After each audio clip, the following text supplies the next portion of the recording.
ada yang ingin saya tanyakan nih Pak Ustadz, Ya. ya, terkait dengan ibadah kurban atau Ya. hari raya Idul Adha yang baru saja kita rayakan bersama Ya. Pak Ustadz ya. Apa sebenarnya Pak Ustadz hikmah ataupun iktibar yang bisa kita ambil dari ibadah kurban ini Pak Ustadz? Ya, baik. Bismillahirrahmanirrahim. Hikmah dari ibadah kurban yang insyaAllah setiap tahunnya selalu kita lakoni, kita laksanakan, kita amalkan, tentunya memiliki hikmah yang banyak dan luar biasa. Kita insyaAllah mengambil beberapa poin hikmah atau i'tibar yang insyaAllah ini merupakan perwakilan dari keseluruhan bentuk hikmah atau ibrah yang ada insyaAllah. Yang pertama, kita dapat mengambil hikmah, artinya sebuah keikhlasan. Ya, arti sebuah keikhlasan. Ini luar biasa.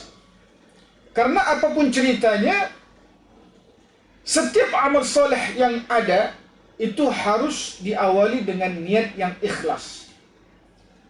Satu di antara niat ikhlas yang paling utama kata ulama adalah betul-betul mengharapkan keridhaan Allah Subhanahu wa taala. Kita bisa belajar dari peristiwa Nabi kita Ibrahim alaihissalam. Inilah yang merupakan mengawali perintah sunnah akan ibadah kurban. Nabi kita Ibrahim alaihissalam ini setiap tahunnya, dan itu memang menjelang ya terkhususnya Idul Adha ini, selalu memberikan kurban yang luar biasa ya kepada umatnya. Bahkan disebutkan dalam surah Nabawiyah, pernah Nabi Ibrahim alaihissalam itu berkurban ya dalam satu tahun itu Mas Oi, dengan 1000 ekor kibas. Masya Allah. Dan tidak hanya itu ya, kibas itu setara ya dengan kambing. 1000 ekor kibas, 300 ekor sapi atau lembu ya, dan ditambah lagi dengan 100 ekor unta terbaik. Unta, Masya Allah. Nah, sampai kemudian disebutkan dalam surah Nabawiyah, beliau sempat berujar kepada umatnya. Lantas apa beliau ucapkan? Ini belum ada apa-apanya nih. Kalau seandainya Allah memintaku untuk mengorbankan anakku, ya, itu pun akan kuberikan. Ini disebutkan dalam surah Nabawiyah. Tapi ingat, ucapan Nabi Ibrahim alaihissalam ketika itu, beliau belum memiliki anak. Inilah nalurinya kan begitu. Kita anggap sebagai semangat beliau luar biasa untuk beribadah, ya, keikhlasan yang luar biasa. Nah, singkat ceritanya, bergulirlah waktu tadi. Lantas kemudian Allah takdirkan dengan menganugerahkan anak Nabi Ismail alaihissalam dari istri beliau, yaitu Siti Hajar. Sudah? Nah, baru beberapa tahun beliau dilahirkan, muncullah perintah. Ini melalui takwil mimpi. Nah, singkat ceritanya Nabi Ibrahim alaihissalam mimpi 3 kali berturut-turut. Sudah? Apa mimpinya? Allah perintahkan kepada Nabi Ibrahim alaihissalam untuk menyembelih anaknya Ismail. Allahu Akbar. Ya. Jadi beliau kemudian teringat akan ucapannya. Oh, inilah mungkin akibat sebuah ucapan yang pernah kuberikan kepada umatku, bahwa aku kalau seandainya suatu saat memiliki anak, Allah anugerahkan anak, maka aku akan ikhlas untuk menyembelihnya. Sampai kemudian tiba saatnya dia yakin bahwa ini sebuah hidayah, sebuah wahyu dari Allah SWT. Lantas dia sampaikanlah kepada anaknya Nabi Ismail alaihissalam. Ketika ayahanda tercintanya Nabi Ibrahim alaihissalam menyatakan, wahai anakku Ismail, ada perintah Allah kepada diriku. Apa itu wahai ayahanda? Sebutkanlah, sampaikanlah. Ini tentu dengan hati yang gusar, yang gundah gaulana, bimbang dan sebagainya. Tapi ini karena memang perintah Allah dan yakin memang ini perintah Allah, dia sampaikan kepada anaknya Nabi Ismail alaihissalam. perintah Allah kepadaku, wahai anakku sayang Ismail alaihissalam, Allah memerintahkanku untuk menyembelihmu. Allahu Akbar. Ya, ketika Nabi Ibrahim menyampaikan wahyu dari Allah tadi untuk perintah menyembelihnya, kata Nabi Ismail alaihissalam, ya qala, wahai ayahanda, ya abadi, wahai ayahku sayang, kerjakanlah, ya, afala ma tu'mar, kerjakanlah apa yang Allah perintahkan kepada dirimu, kerjakan. Nggak ada komplain, nggak ada rasa khauf, ya, bimbang, takut, nggak ada, sedih, tidak ada. Ya abadi afala ma tu'mar, wahai ayahandaku tersayang, kerjakanlah apa yang Allah perintahkan kepada dirimu. Satajiduni insyaallah minas sabirin, semoga Allah insyaallah menggolongkan diriku kepada orang-orang yang bersabar. Ya, sabar puncaknya adalah ikhlas. Ya, nah dengan ibadah berkurban, hikmah, ibrah, ya, pelajaran yang dapat kita ambil adalah pentingnya sebuah keikhlasan. Agar apa? Agar ibadah kita diterima di sisi Allah SWT, itu tentunya.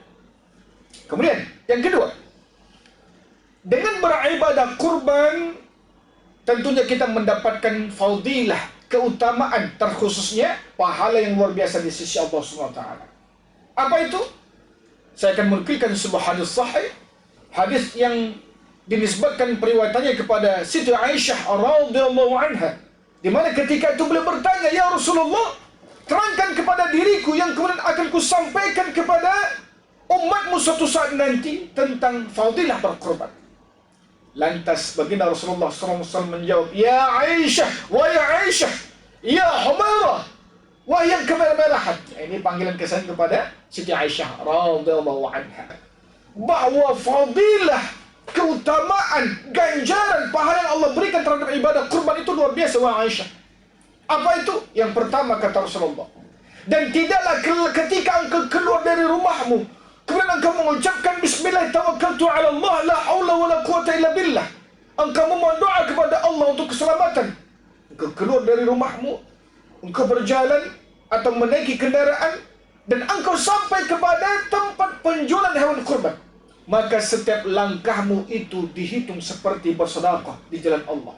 Ketika engkau sampai kepada tempat penjualan hewan kurban, wa Aisyah, maka setiap tawar-menawarmu, pembicaraanmu, ya kita kan pasti bicara nih, Pak, Mas, piro iki, berapa iki nih, ya, kibasnya, lembuknya, kan begitu. Oke, sekian juta Pak, oh mahal kali, sekian lah. Nah, wallahi demi Allah, setiap ucapan, setiap perkataan, setiap tawar-menawar itu Aisyah tidak sia-sia di sisi Allah, tapi bernilai seperti engkau berzikir. Bayangkan itu. Dan tidak hanya itu Aisyah, ketika engkau kembali ke rumahmu, engkau kembali berjalan, maka setiap langkahmu dihitung seperti bersedekah. Sudah.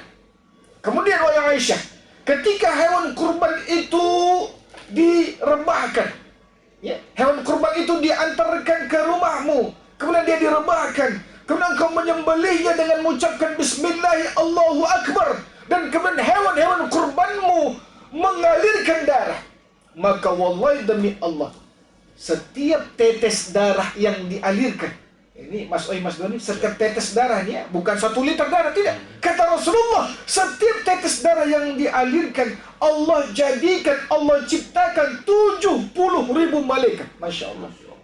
Ya. Ngapain?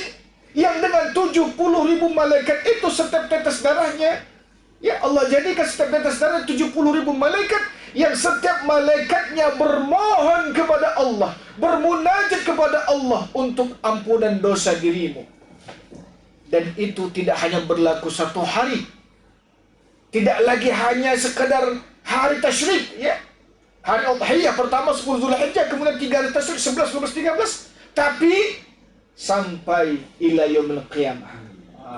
Ya, kita sudah meninggal dunia, kita sudah di alam kubur, malaikat yang akibat Allah jadikan dari darah yang dialirkan dengan hewan yang kita sembelih tadi, ya, hewan kurban yang kita sembelih tadi, tentunya yang kita sembelihkan, ya, bukan hanya sekedar petugas, tidak, tapi orang yang memang dia berkurbannya, kan gitu.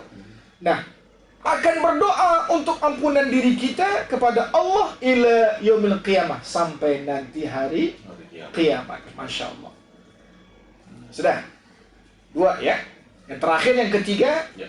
tentunya dengan ibadah kurban, ya, kita memiliki kepedulian sosial kepada sesama. Ya, tentunya dengan berbagi daging kurban. Dengan berkurban tentunya kita tidak hanya egois ya untuk makan diri kita sendiri, tapi kita untuk berbagi. Ya, dengan berbagi ini berarti kita konteksnya peduli kepada sesama kita. Dan ini tentunya mencerminkan hablum minallah dan hablum minannas.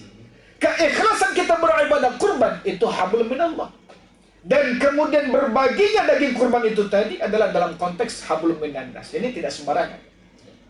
Dan memang setiap perintah, khususnya ibadah maghdah, ya, itu ibadah pribadi kita kepada Allah. Contoh satu di antaranya ibadah salat.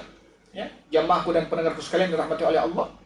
Itu selalu Allah gandengkan dengan perintah untuk ya, hablum minannas.